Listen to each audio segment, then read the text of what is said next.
Hello friends, Radhe Radhe. Radha Krishna study target में आप लोगों का बहुत बहुत स्वागत है। मैं आज आप लोगों के लिए बता दूं कि जो लोग डीएलएड या बीटीसी कर रहे हैं, चाहे वो किसी भी सेमेस्टर में हो, उनके लिए ये बहुत ही महत्वपूर्ण वीडियो है और बहुत ही लाभकारी सिद्ध होगा। इसलिए आप लोग जो लोग डीएलएड या बीटीसी कर रहे हैं, वीडियो को बिल्कुल भी स्किप मत करिएगा और वीडियो पूरा लास्ट तक यानी अंत तक ज़रूर देखिएगा। और सबसे पहले मैं बता दूं कि कुछ लोग सोचते हैं कि डीएलएड में चाहे 80% मार्क्स आ जाए, चाहे 85% मिल जाए, चाहे 90%, उससे क्या फ़र्क पड़ता है, हमने कोर्स तो कर लिया है। नहीं फ्रेंड्स, ऐसा बिल्कुल भी नहीं है। अगर आप लोगों के मार्क्स अच्छे आते हैं, परसेंटेज अच्छे आते हैं, ज़्यादातर बीटीसी में आप लोगों का परसेंटेज अच्छा बनना बहुत ज़्यादा ज़रूरी है।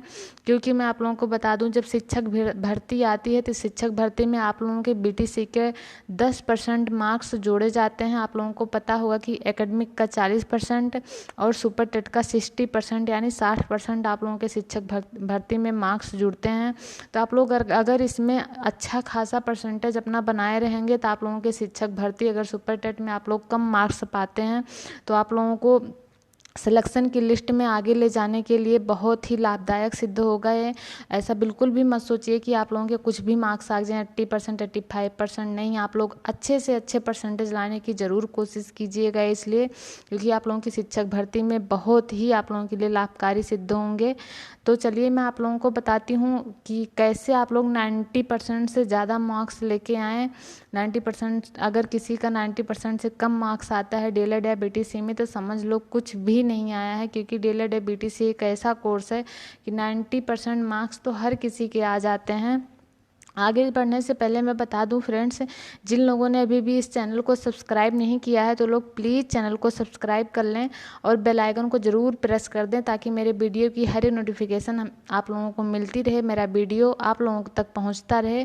क्योंकि मैं अपने चैनल पर ऐसे ही महत्वपूर्ण जानकारी आप लोगों के लिए लेके आती हूँ, जो कि आप लोगों के लिए बहुत ही लाभदायक सिद्ध होता है। तो आप लोगों का ज़्यादा टाइम वेस्ट ना करते हुए चलिए मैं आगे बढ़ती हूँ और एक एक पॉइंट्स मैं आप लोगों को बताऊंगी कि कैसे एग्ज़ाम में आप लोग अपनी कॉपी लिखें, किस तरह से लिखें, ताकि एग्जामिनर के ऊपर आप लोगों का असर बहुत ज़्यादा पड़े। आप लोगों के एग्जामिनर आप लोगों से प्रभावित कैसे हों, अच्छे से अच्छा मार्क्स से दें और ज़्यादा से ज़्यादा मार्क दें आप लोगों को। तो चलिए मैं 7 टिप्स आप लोगों को बताऊंगी, 7 तरह की तरीके बताऊंगी जिससे आप लोग कॉपी अच्छे से लिखेंगे तो एग्जामिनर आप लोगों की कॉपी को देख के प्रभावित होगा बिल्कुल। तो चलिए पहला टिप्स मैं आप लोगों को बताती हूँ। आप लोग देख सकते हैं स्क्रीन पे, सीक्वेंस ऑफ क्वेश्चन, प्रश्नों का क्रम आप लोग डीएलएड या बीटीसी में बिल्कुल भी ध्यान दीजिएगा कि प्रश्नों का क्रम होना बहुत ज़्यादा ज़रूरी है।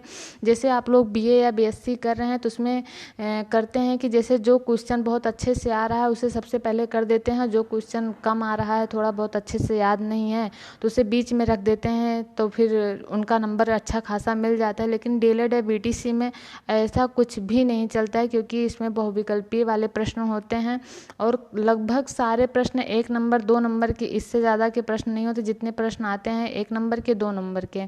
तो आप लोग इसमें सीक्वेंस, कुछ प्रश्नों का क्रम बहुत ही महत्वपूर्ण है, क्योंकि जब एग्जामिनर कॉपी चेक करता है तो बिल्कुल 1 लाइन में 2 लाइन में इसका आंसर होता है, तो वो क्रम से चेक करने की बहुत कोशिश करता है। अगर आप लोगों ने प्रश्नों का क्रम इधर उधर किया है तो उसे बहुत इधर उधर करना पड़ता है, उसे अपना दिमाग और खर्च करना पड़ता है और मेहनत करने पर जब उसे ज़्यादा मेहनत करनी पड़ती है तो उसका प्रभाव, उसे गुस्सा आता है, चिड़चिड़ापन होता है, तो वो ऑफिशियली वो आप लोगों का नंबर काट लेता है फ्रेंड्स।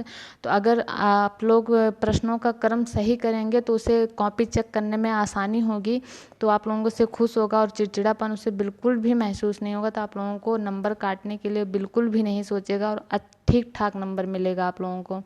तो ये तरह की पहला टिप्स आप लोगों के लिए पहला तरीका का आप लोग अपने प्रश्नों का क्रम किस हिसाब से लिखें। चलिए मैं आप लोगों को अब दूसरा टिप्स बताती हूँ कि दूसरा क्या है।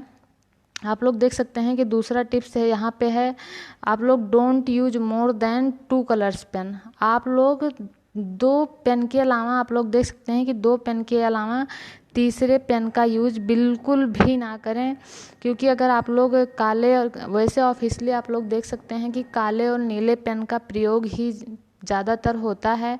अगर आप लोग काला पेन का प्रयोग कर रहे हैं और सिर्फ नीला पेन का प्रयोग कर रहे हैं तो आप लोगों की कॉपी पे कोई बुरा प्रभाव नहीं पड़ेगा। अगर आप लोग उसमें सोचते हैं कि लाल लाल पीला सब कुछ प्रयोग कर दें तो एग्जामिनर के ऊपर बहुत ही बुरा प्रभाव पड़ता है, क्योंकि आप लोगों की ये कोई ड्राइंग की कॉपी नहीं है। ये आप लोगों का पूरा प्रोफेशनल दिखना चाहिए कि हाँ किसी ने कुछ लिखा है। जो आप लोग एक टीचर बनने जा रहे हैं तो उस तरह से अपनी कॉपी को लिखिए। आप लोग कोशिश करके यही करिए कि सिर्फ ब्लैक और ब्लू दो ही पेन का यूज करिए, उसमें मतलब काले और नीले पेन का यूज करिए, बाकी किसी भी प्रकार के पेन का यूज मत करिए। तो चलिए मैं आप लोगों को, ये तो हुई सेकंड टिप्स जो आप लोगों के नंबर मिलने में बहुत ही सहायक होगा। चलिए मैं आप लोगों को थर्ड टिप्स बताती हूँ कि तीसरा तरीका क्या है कि आप लोग अपनी लिखावट से एग्जामिनर के ऊपर अपना इम्प्रेशन जमा सकें, अपना प्रभाव छोड़ सकें। तो आप लोगों का देख सकते हैं तीसरा टिप्स है don't use sketch pen. Scrap pen का प्रयोग ना करें। जैसे कुछ पेन की निब्स होती है बहुत ही स्क्रैच होती है, आप लोग तेज़ी से उसे रगड़ कर अगर लिखते हैं तो उसके अगले पेज पे भी वो छप जाता है। तो अगले पेज पे अगर वो छप जाता है तो आप लोग अगर अगले पेज पे आंसर अपना राइट करते हैं, लिखते हैं, तो वो बहुत ही बुरा प्रभाव डालता है, क्योंकि वो हल्का हल्का दिखाई पड़ता है अगले पेज पे। तो आप लोग ऐसी पेन लीजिए जो बहुत ही सॉफ्ट चले, बहुत ही अच्छी हो, उसकी निब स्क्रैच ना हो, ताकि वो उसकी आप लोग देखते हैं कि बीएड या डीएलएड या बीटीसी में जो कॉपी मिलती है बहुत अच्छी क्वालिटी की कॉपी नहीं होती है। तो आप लोग पेन का बहुत अच्छी तरह से इस्तेमाल करें, बहुत अच्छी पेन लें जो कि बिल्कुल उसकी निब स्क्रैच वाली ना हो, ताकि अगले पेज पे वो बिल्कुल भी ना जनाई पड़े। फ्रेंड्स यार ये तो रही आप लोगों की थर्ड टिप्स जो एग्जामिनर के ऊपर आप लोगों के लिखावट को बिल्कुल भी प्रभावित कर सकती है बहुत अच्छी तरह से। तो आप लोग स्केच पेन का बिल्कुल भी ना यूज करें।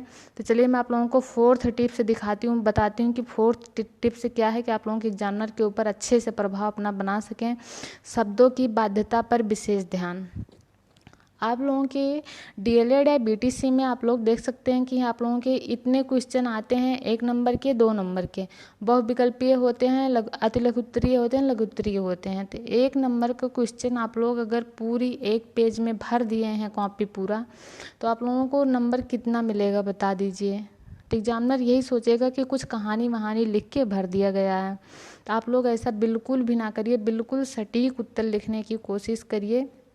आप बेवजह कॉपी भरने की कोशिश ना करिए, क्योंकि अगर 1 नंबर का क्वेश्चन आप लोग बिल्कुल उसका सटीक आंसर लिखते हैं कि 2 लाइन 3 लाइन से ज़्यादा बिल्कुल भी नहीं जाएगा, तो आप लोग बिल्कुल एकदम से सटीक उत्तर लिखें। हाँ अगर उसके अंतर्गत कोई फिगर आता है, कोई चित्र आप लोगों के मन में याद है तो वो चित्र ज़रूर बना दीजिए।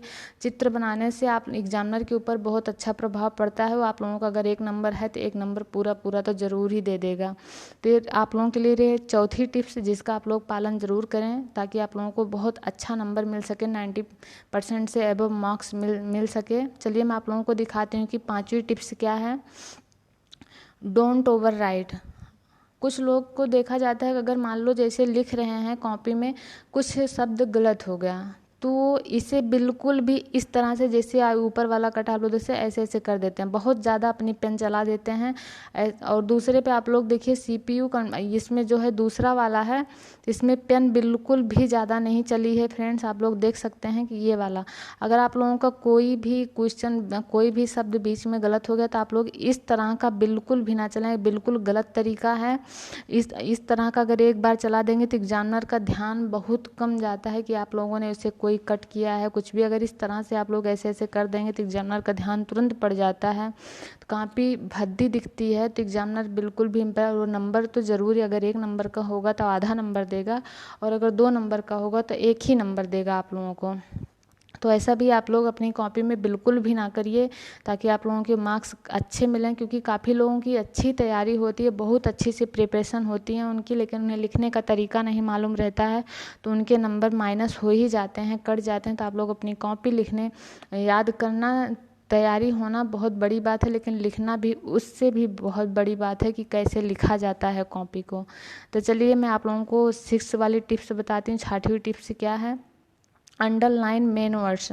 तो आप लोग जो मेन वर्ड्स होते हैं उसे ज़रूर अंडरलाइंस करिएगा। जैसे आप लोग ब्लू पेन से अपना आंसर लिख रहे हैं तो ब्लैक पेन से ज़रूर आप लोग यहाँ पे देख सकते हैं आंसर बिना ओंठ हिलाए किया जाने वाला वाचन। तो ये जो मेन वर्ड्स आता है वाचन क्या कहलाता है, क्वेश्चन ऐसे ही होगा बिना ओंठ हिलाए किया जाने वाला वाचन क्या कहलाता है। तो आप लोग आंसर देंगे बिना ओंठ हिलाए किया जाने वाला वाचन मौन वाचन। तो ये मौन वाचन जो है मेन शब्द है, तो आप लोग इसे अंडरलाइन जरूर ब्लैक पेन से अंडरलाइन कर दिया करिए, जो कि एग्जामिनर का ध्यान तुरंत उस आंसर पर जाता है और वो बिल्कुल जानेगा कि हाँ बच्चा बहुत ठीक ठाक लिखा। तो आप लोगों का नंबर बिल्कुल भी नहीं काटेगा और तुरंत नंबर दे देगा। तो आप लोग अपनी ये अंडरलाइन जो मेन वर्ड्स है उसके नीचे अंडरलाइन करना बिल्कुल भी ना भूलें आप लोग अपनी कॉपी को अच्छी तरह से लिखने के लिए। चलते हैं आप लोगों को 7वीं टिप्स बताती हूँ कि 7वीं टिप्स क्या है आप लोगों के लिए। Hand writing. आप लोग खुद ही कोई कॉपी देख कर दीजिए, अगर किसी की हैंड राइटिंग बहुत उल्टी सीधी है ऐसे वैसे है तो आप लोग, और कोई बहुत अच्छे से लिखा गया है तो आप लोग उस पे आप इस पे नंबर देंगे 2 नंबर का ये भी है 2 नंबर का ये भी है, मान लो 2 नंबर के भी, तो आप लोग किस पे ज़्यादा नंबर देंगे, इस पे या इस पे। तो आप लोग खुद ही सोच लिए। तो ऐसे एग्जामिनर भी होता है, अगर बहुत अच्छी कोई कॉपी लिखी गई है हैंड राइटिंग जिसकी बहुत अच्छी है तो उस पर एग्जामिनर अगर 2 नंबर है तो पूरा का पूरा नंबर दे देगा। अगर जो अच्छी नहीं लिखी गई है अगर वो 2 नंबर का है तो 1 नंबर तो ज़रूर ही काट लेगा। तो आप लोग अपनी हैंड राइटिंग सुधारिएगा, बिल्कुल कोशिश करिए। तो हैंड राइटिंग कैसे सुधारें, आप लोग एग्ज़ाम के पहले लिखने की प्रैक्टिस ज़रूर करें अच्छे से अपने घर पे कि कैसे, अगर आप लोग लिखने की प्रैक्टिस करेंगे तो आप लोगों की स्पीड भी अच्छी रहेगी और हैंड राइटिंग भी बहुत अच्छी होगी। तो फ्रेंड्स आप लोग अपनी कॉपी ऐसे लिखें कि एग्जामिनर के ऊपर बहुत अच्छा प्रभाव डाल सके, क्योंकि याद करना ही सब कुछ नहीं है, लिखना भी बहुत कुछ है। अगर आप लोग याद कर लें, लिखने की तरीका सही से नहीं मालूम है, कॉपी सही से नहीं लिख पाए हैं तो याद करने का कोई मतलब भी नहीं रह जाता और आप लोगों के नंबर काट लिए जाते हैं। तो DLED या BTC में परसेंटेज लाना बहुत ही महत्वपूर्ण है। अगर आप लोगों के परसेंटेज 90, जो उनकी अच्छी से तैयारी होगी, मैं बता दूँ अगर वो लोग इस तरह से लिखेंगे उनका 95% से अबव मार्क्स चला जाएगा। तो उनका सुपर टेट में अगर थोड़ा कम भी नंबर है, सिर्फ अगर क्वालिफाई कर गए हैं तब भी वो शिक्षक भर्ती में सेलेक्ट हो ही जाएंगे।